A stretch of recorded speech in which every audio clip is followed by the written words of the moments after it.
Most men do not quit, they stop. And the distance between stopping and quitting is 10%. The first 90% of any significant pursuit is protected by distance. The failure is always hypothetical.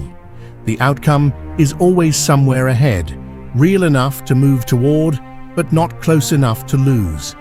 At the last 10%, something changes. The outcome is close enough to be real, and real outcomes carry real costs if they fail. The brain that spent the first 90% managing effort now has to manage something it has never had to manage before: proximity to actual loss. Most men call it burnout.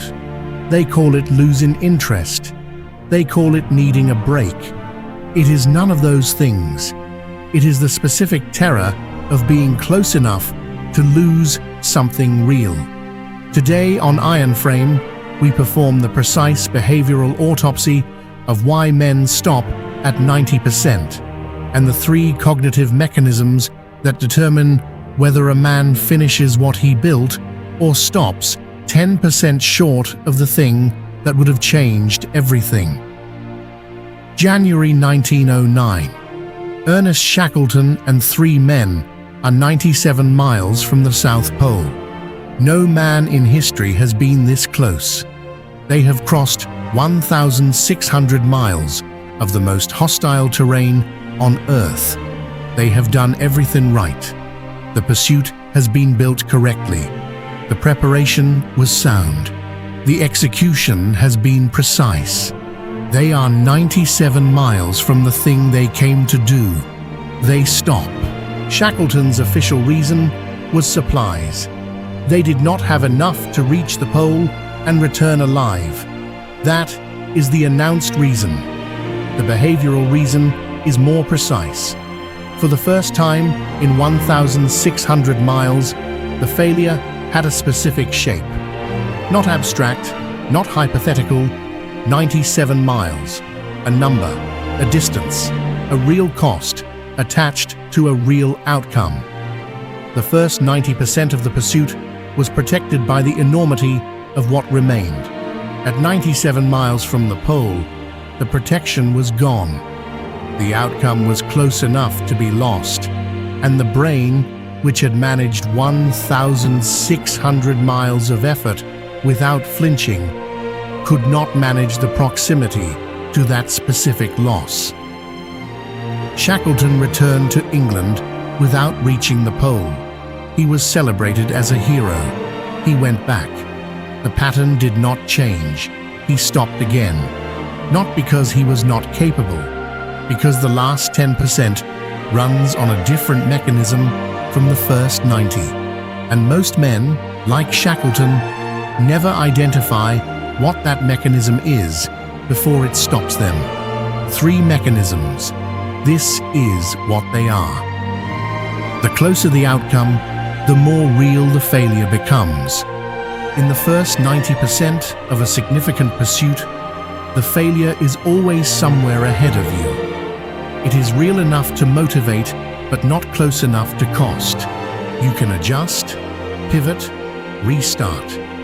The failure has not happened yet, and it will not happen yet, because the outcome is still far enough away that losing it is a future problem. At the last 10%, the future arrives.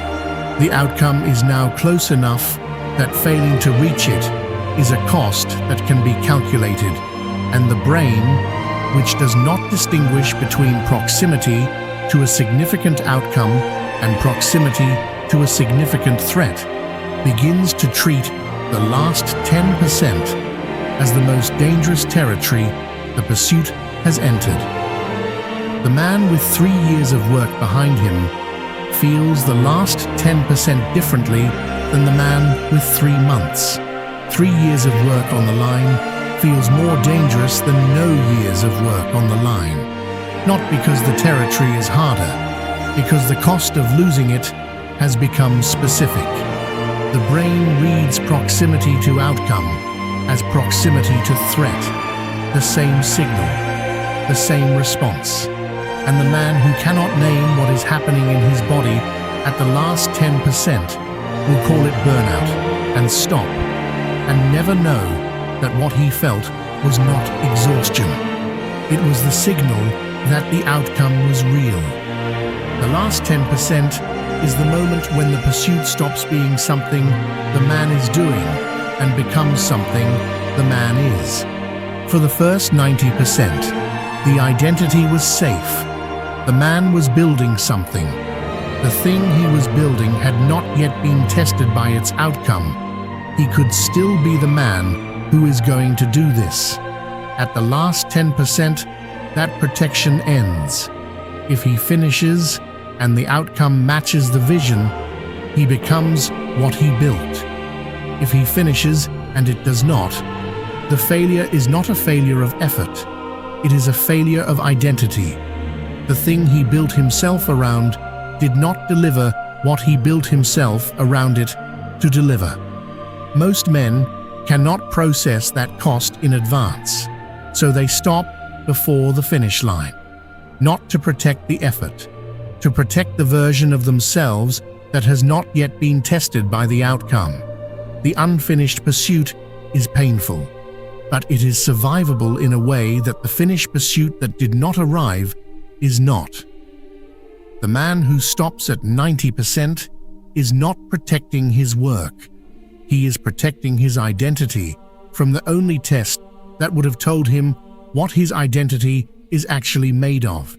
He stops to protect the version of himself the pursuit has not yet been allowed to test. The last 10% requires a different engine from what got the man through the first 90. The first 90% ran on progress. Each step was further than the last. The forward momentum was self-confirming. The man could feel himself moving, and that feeling was the fuel. At the last 10%, the forward momentum stops feeling like forward momentum.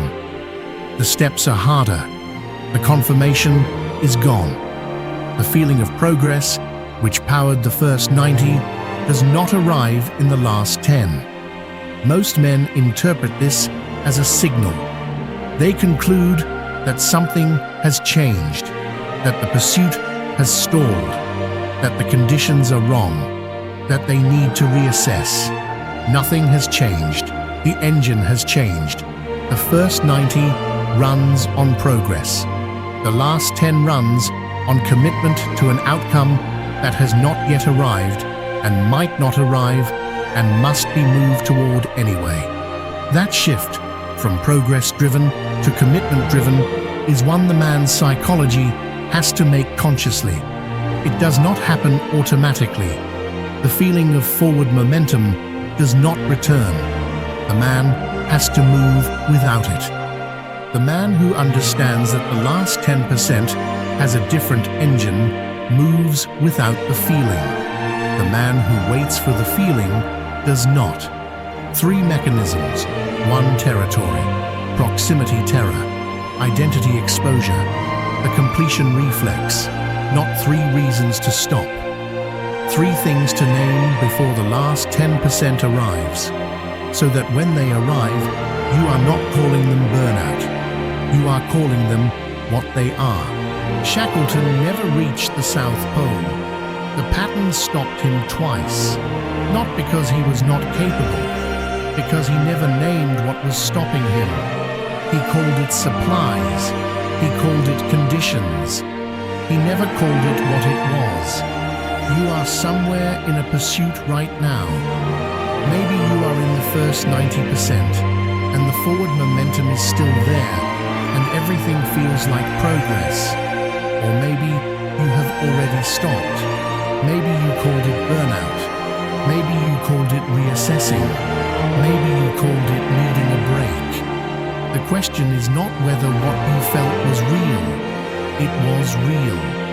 The question is whether you know what it was the signal of. Because a man who can name proximity terror, identity exposure, and the completion reflex when he feels them does not stop. He moves without the feeling. and the 10% between stopping and arriving is the only distance that has ever mattered. Subscribe. Every video on this channel is built for one man. The man already in the game who needs to understand precisely why he is not finishing what he already built.